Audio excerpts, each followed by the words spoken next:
Well, we got no, I know we got prime time facilities this evening. This is a real change from our courtroom. Okay.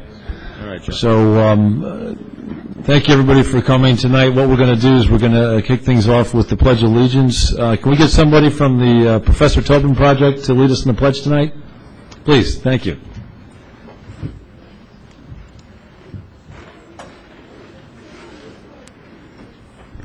I pledge allegiance to the United States of America and to the republic for which stands one nation, under God, indivisible, with liberty and justice for all. Deputy Supervisor Villanova. Heavenly Father, bless this assemblage. Grant us the wisdom to make our every decision fair-minded and in the best interest for all its residents. Okay, thank you. Thank you everybody for coming tonight. We have a little bit of a smaller turnout from the town council this evening because of the holidays, and we have one person. Usually, as you know, we have the third Tuesday of every month is the board meeting. We pushed this back to the fourth Tuesday this month for to accommodate the Tobin project and the holidays last week. So we've got our third town council person on his way. Unfortunately, his wife has had a procedure at the hospital, so he's going to be coming a little bit later. So I just wanted to let people know that. So we're going to change the order of the meeting around a little bit. We're going to hear the departmental reports first, get comments from the public, and then move forward with our presentations. So first and foremost, Hope, you want to kick us off with the departmental reports, please? Okay. Should we do the approval of the minutes first? No, we'll do that. Yep, that one. We'll do that. All right. Total local shares remitted to the supervisor from the town clerk's office for March of 2011, $1,956.53, compared to March of 2010, $1,471.43. And Hope, as we discussed before, we're anticipating that that change, that $500, is due to the increases in the fees that we're charging? Yes, for the dog licensing. Okay. Okay, and total collections for the month of March from the Receiver of Taxes office. Excuse me. Deposited to the supervisor of the town of Rye, $1,033,256.45. Deposited to the treasurer of the village of Portchester, $127,422.66. Deposited to the treasurer of the village of Rybrook, $764,010.82, a total of $1,924,689.93. And the Crawford Park. Okay, you have the Crawford Park report. You'll notice that we've got a total of 86 events, and we're running at $8,655. That's as of the end of March. This is pre any policy changes that are there. The only thing I want to call attention to is the fact that if you notice, our nonprofit events are continuing to grow. This year we have 86 events total versus 68 events last year, 35 nonprofits last year versus 59 this year. So the nonprofit policy, I know, is still under discussion, and we will look at that at some time. Thank you very much, Mr. Nowotnik. Okay, we're going to go to comments from the public. Any comments from the public? Please, could you state your name and address for the record? Richard Abel, Quintar Drive in Portchester. I see we only have a partial board. Hopefully the rest will, somebody else will show so we can have an actual meeting. Yep. My comment has to do with open government. You've all, when there is all, have been very diligent at making things as open as possible for the public to see. One of the problems I've come across is the recent reval and the valuations that are up on the web for the people to see. There was the old system, and I gather you put in a new system. And the new system lacks all the historical content that the old system did. I was told that if you're the appropriate person, like in Portchester Village has access to the old records, but the people whose assessments have been changed don't have access unless they come to Town Hall, where just a few months ago it was all up there for people to see.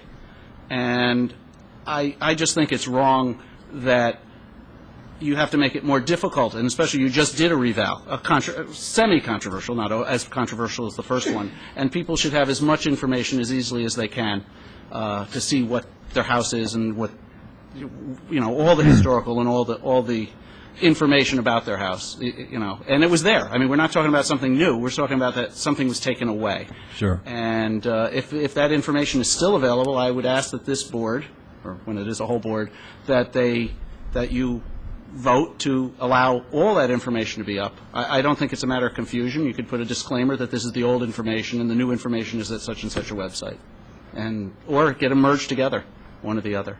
But taking away information is not open government, is not a transparent government. Well, thank you for the comment. And, I don't see Mr. Markowitz here tonight. I don't know does anybody know where he is? Yes. Oh, is he coming back here afterwards? I don't think he's going to have time. Okay. Well, in any case,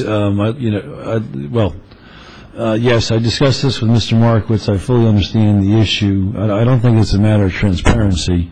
It's really a matter of logistics and what's the best policy so that we don't create confusion in the community. And Mr. Markowitz was of the view, since we have a new system, a new data system, and a new presentation, if we had all the historical records online as well, it would cause confusion. That was his concern. Now, we made absolutely certain that the information is available. So it's not a matter of transparency, but it is ease of access. And I agree with you. I understand the concern. And so what we decided was we'd make it fully available at the town. Just so people at home are aware also, there's an 800 number. If somebody can get that so we can announce it to the public, to call. We want to welcome you and encourage you to talk to Vision Appraisal that's done the evaluation. The whole purpose of the reevaluation in this for our high school students is to create equity. So we really basically want to do our best, our level of best, to make sure everybody's paying their fair share. And so we brought in an assessment firm after a long, rigorous RFP process. I think they've done very, very well. They've done an excellent job. And we've had about 400 meetings, as I understand so far, with people from the public, which is low when you look at 11,000 properties. So the response is much better than we anticipated. There have been some changes, but I think they're largely correct. So there is an 800 number. You can challenge the system. You can talk with Vision Appraisal. They're available to talk to you and figure out how we got to the valuations that we did. I understand your concern, but the decisions made so far is that basically the confusion that generated doesn't trump the ease of access, so we have the transparency. It's a judgment call, and we made that judgment. But if we hear from the public and say they want that ease of access across the board, then we'll certainly happy to revisit that. But so far, the process, quite frankly, has gone much smoother than I anticipated. Other questions, comments from the public? Okay. Thank you for your question, Mr. Abel.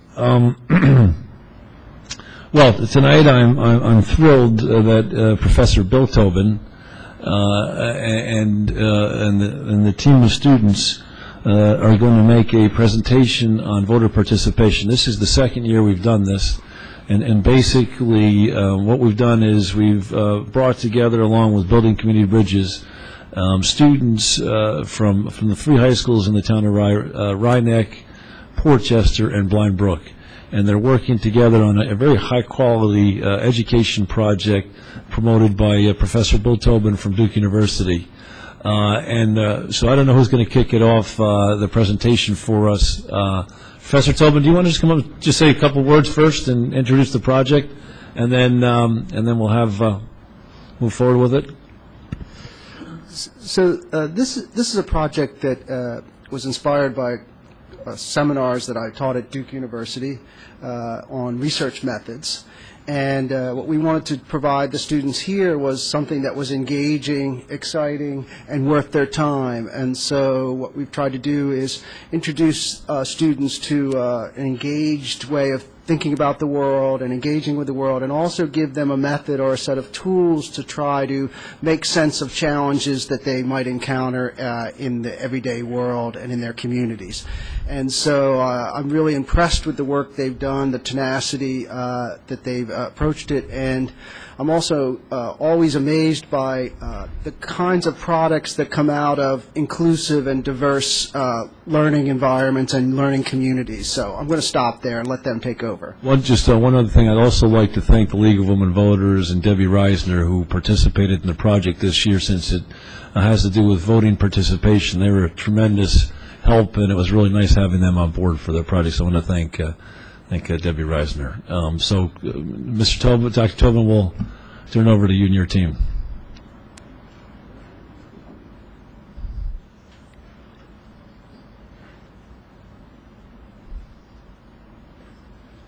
Good evening. We are the Tools to Change the World Research Seminar. This research seminar has brought together Bland Brook, Rhinebeck, and Portchester High School students who together have created a research project about an issue occurring in our community. We have in the process developed friendships. This college seminar has helped us develop skills and get a taste of what a college class would be like. Dr. William A. Tobin was a wonderful professor. While working on this research project, he made it quite interesting, and he was really social with us. We have also had the pleasure of working with other adults, such as Mr. Jack Sakara, Mrs. Debbie Reisner, and Mr. Thomas.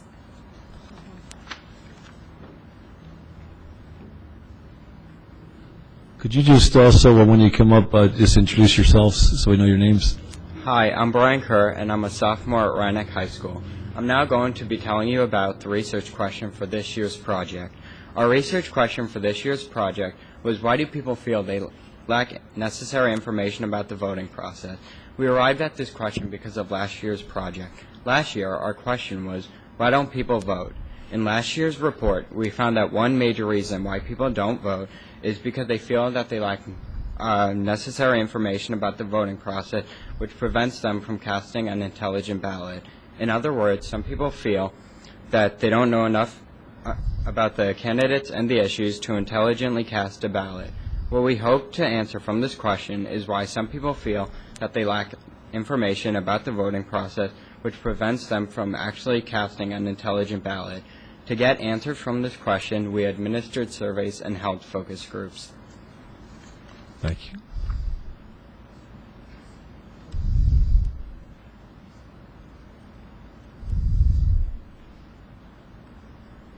Good evening. My name is Astrid Vargas. I'm a sophomore at Portchester High School. I will be speaking of our methods with the survey. In order to create the survey, we used our research question. We analyzed it. We also used last year's survey.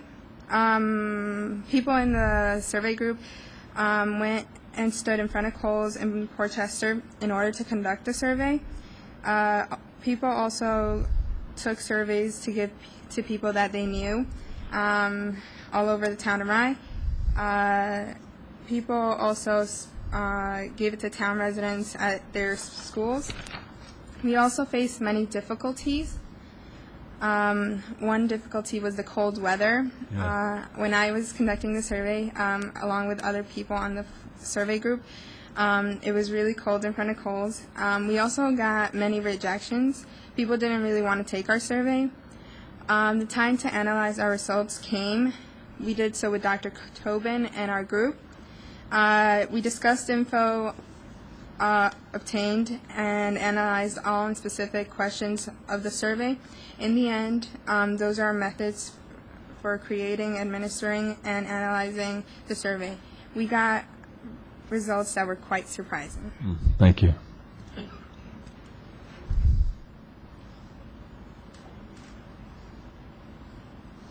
Hello, I'm Luke Murphy. I'm a freshman from Rhinebeck High School. Like Astrid said before me, the survey group was a way for us to get data about voting. We used the focus group to get more at feelings and emotions because we felt that there was an emotional piece that determined voter education and habits, and it was an effective method to answer our research question. I myself facilitated one of the focus groups, and I saw people get angry, excited, and annoyed, and it was an eye-opening experience to see how people felt about voting. We conducted 2 focus groups for our research, and we used them to get to the emotional side of the issue. We gave the participants questions and prompts and to try and find out how they felt. The focus group was a great way to complement the data that we got out of the survey and to better understand it to answer our research question. One of the difficulties that we did encounter was attempting to get a full and unbiased group of participants for each focus group, because we want to have a widespread demographic so none of our information would be slanted, and that was one of the challenges we faced. Thank you, Mr. Murphy.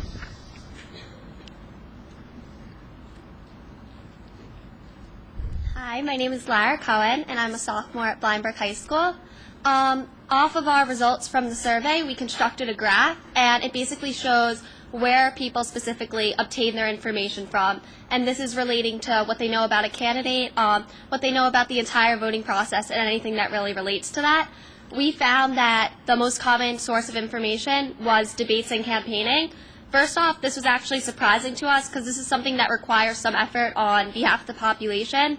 However, it's still a biased source. If somebody's going to hear somebody debate or campaign, they can be very easily influenced by what they're saying and the moment, whereas something like a voter guide is even more accessible than that and 100% unbiased.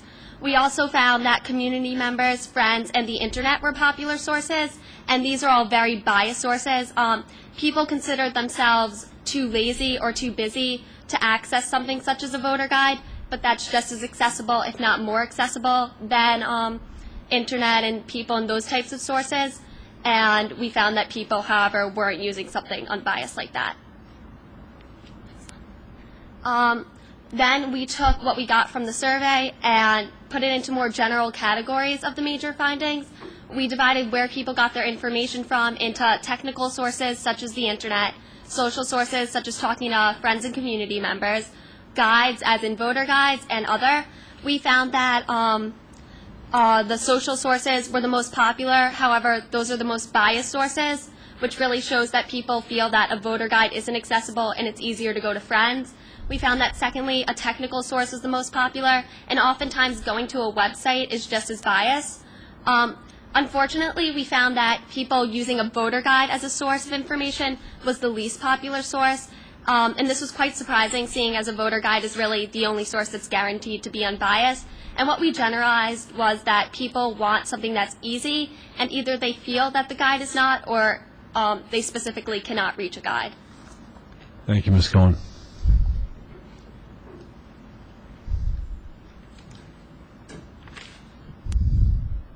Hi, my name is Eric Brett. I'm a senior at Blindbrook High School. I'm here to discuss the overarching findings that we found in our project. First, the majority of data that we received was from friends or family. Not only did we ask these people to do the surveys for us, we also asked them to participate in our focus group sessions. A difficulty that we had was that the random people that we asked to complete the surveys in the Kohl's Shopping Center were all from one location during one time range and in an area close to home. All of these commonality factors, unfortunately, led to limited diversity in our project. This could have potentially led to a bias. In our project, we also discovered that people are only willing to go so far to find out about voting, candidates, etc. People either lack time or lack effort. In this experience, we discovered that being too busy has the same effects as being lazy. Both lifestyles reflect that people are not very willing to search for information. This means that they will most likely get as little and simple information about the entire process as possible. When people are busy or lazy, they get quick information, which is often biased. This means that they're not getting the unbiased information, like voter guides, which are a lot less accessible. Lastly, we found that people perceive their lack of information or others' lack of knowledge in significant ways. For instance, people who completed the surveys might have left questions blank when they felt that their true answer would have reflected poorly on them. This shows people's lack of trust in humans around them, such as the group members collecting the surveys. Also, people may have lied about voting or knowing more about candidates, representatives, or the voting process than they actually do. This is simply because people believe that not knowing enough is embarrassing or bad. Thank you. Thank you so much.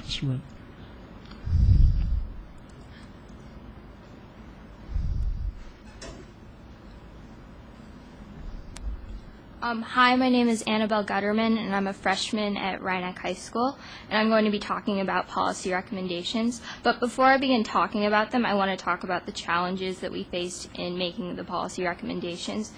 Thinking about policy recommendations is difficult precisely because our findings revealed certain behaviors, such as how much time people devote to educating themselves and where they obtain their information. It's so habitual that it's hard to change people's mindsets on the situations. So the policy recommendations that we found were that community forums about the issues and about the voting process. These forums would be held in community buildings such as the library or at community association buildings, for example, venues that are accessible to a broad spectrum of the community. These forums would bring attention to the important issues that people care about. Another thing that we thought would be important would be a timed agenda. This is because if more than one issue at the forum is being discussed, then it would be a good idea to have timed agendas for those forums. This would be helpful for people because they could hear about the issue that they want to hear about without having to stay for the entire forum.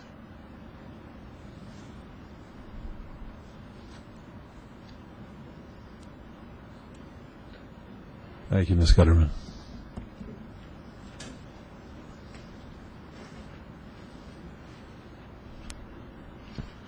Hi, my name is Mark Vavalitza, and I'm a senior at Blindbrook High School. One of our main goals in this project was to get a higher quality and quantity of voters, meaning that we wanted a higher number of voters, but we also wanted informed and knowledgeable people who were out there voting. Can you get the next slide? So one thing that we thought would be important was to have unbiased forums that are very accessible so people who may be extremely busy, can still access that. So we thought that a television program would be very engaging and at the same time informative and unbiased so that people can become informed and hopefully go out and vote. Yeah. In addition, we also thought that the town of Rye should consider funding the distribution of a nonpartisan voter guide, such as that one produced by the League of Women Voters. And this, as the same as the television program, would be an unbiased forum and way where potential voters can get information. Thank you. Thank you.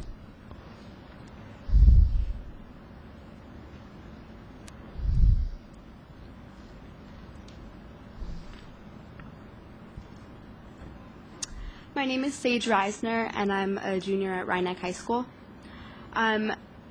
We'd first like to thank Dr. Bill Tobin for teaching us so much about new ways to think, asking new questions, and creating new knowledge, not to mention all his efforts from flying from North Carolina to here to bring us all together and learn from each other.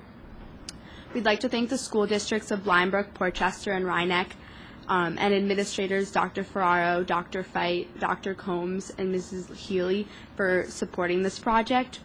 A special thanks to Rhinebeck Schools for hosting our course. Co-sponsors whose support made this whole study possible, Rye Town Council and Supervisor Joe Carvin, Building Community Bridges, and the League of Women Voters of Rye, Rybrook, and Portchester. We'd like to thank Greg Arcaro from the town of Rye for all his logistical coordinations, and leaders from our community who came in to talk with us, Rye Town Supervisor Joe Carvin, Portchester Mayor Dennis Pilla, and League of Women Voters of New York State Director of Youth Programming Judy Gorenstein. We'd like to open up any questions that you have for us about our project now. That's wonderful. I can't thank you enough. I was wondering if it doesn't make sense for all the participants in the course to come up to the front of the room. I'd also like to take this opportunity to thank the principals, Principal Combs from Portchester, Principal Healy from Brynbrook, Principal Ferraro from Rhinebeck, and then also Valerie Fife from Rhinebeck. One of the things we want to do at the town is improve municipal school relations. I think we're losing Dr. Tobin in the back there. He got some big boys. But I want to thank the principals because this program wouldn't have been possible without them. And then just before the final thanks for Jack Sakara, who spent an awful lot of time and effort on this project as well, and supported by the people at the town, Mr. Arcaro, Mr. Thomas. I have a number of questions. I'm sure you do, Deputy Supervisor of Villanova. But first of all, I want to thank you for a really well thought out presentation. And I think the results are surprising and potentially groundbreaking. I think there's a lot there. But did you have some questions? Yeah, one thing that that was touched on was the lack of trust that that the community had in a group of high school students. So if you can't trust a group of these young students here that are looking to looking to better the process and to create a better community through awareness, how are they going to trust elected officials? How are they going to trust the process? So I think that that part of this problem is to break down these walls.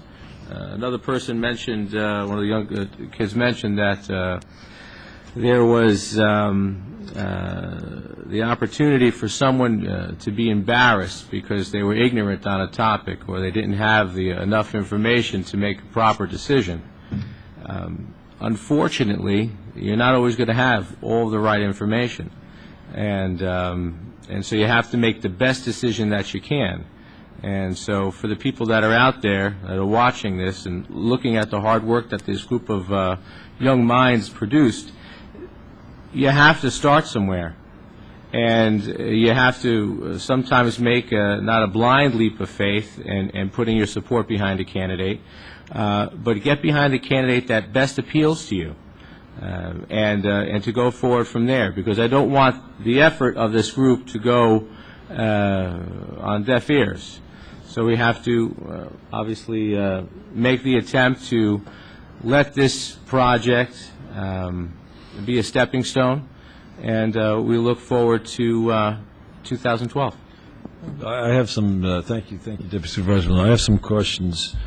One question, which did you find more useful, the one-on-one sort of forums, I can't remember what you call it, versus, sitting in front of calls? Yeah, the focus, what did you find more effective, the focus groups or standing in front of calls?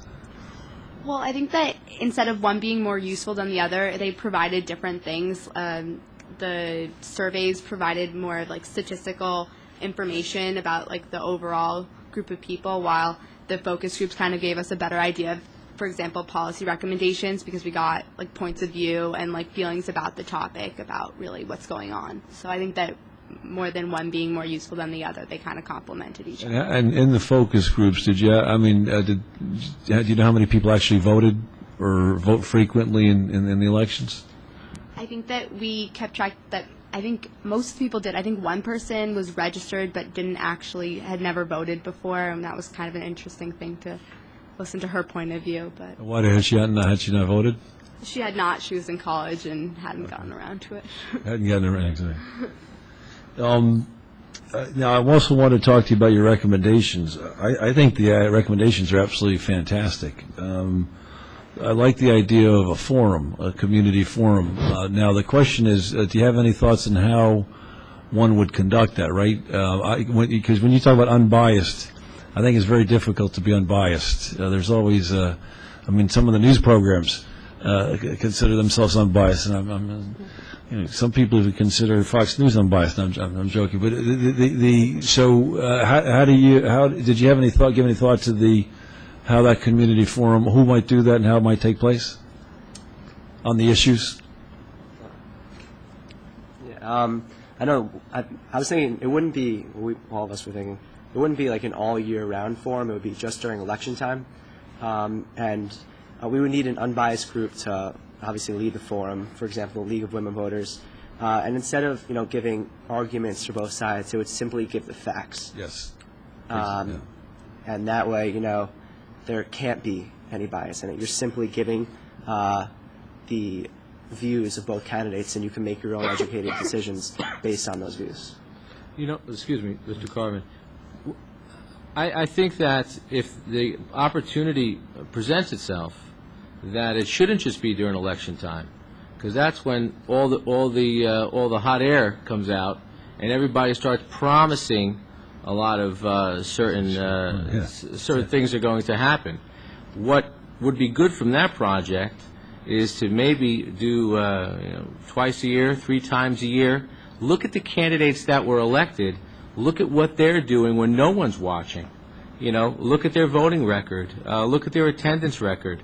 You know, are they really actively engaged in the meeting? You know, it's great to get elected and to feel that you're doing something, but if you're not actively